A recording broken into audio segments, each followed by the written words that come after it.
This is a very brief video about creating a slicer in the Google Sheet and what you would use that for. Now, I have a specific set of data, and that's what I'm going to start with, and that is here on this tab.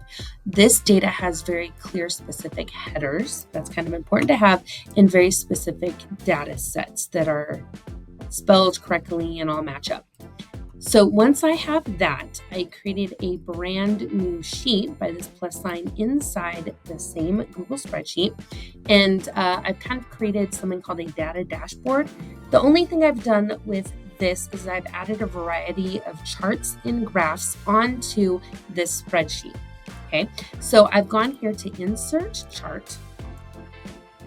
And you can pick a huge variety of different charts and graphs here. But the important thing is when you are adding in this information, you are picking from a data range that is the other sheet. So I'm going to pull in this information that is the other sheet, and it's going to pull that information here.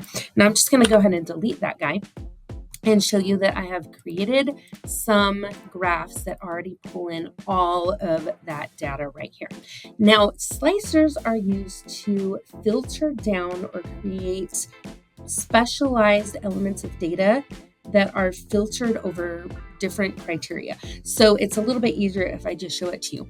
I'm going to go over here to data and add a slicer, and it's going to pop one over here onto my screen. I'm going to move that up here with these other slicers I've already created. Now, this is going to pop open a menu here on the side. So over here for data, I do want to make sure that I am picking, once again, the data from that other spreadsheet. So I'm going to pull the slicer in from that spreadsheet. Once I've pulled in that data set, all of the columns are going to be listed here. So now I have the different columns that were listed in that data set. I want to make this a slicer based on the graduating year. You can come here and further customize this slicer. I'm going to make it black to match the other ones. And now I have this lovely slicer over here, as well as these other two slicers. So what I can do is I can click on this icon now, and I can filter down this data by house data. I can even add multiple varieties of those two things, and I can further break that down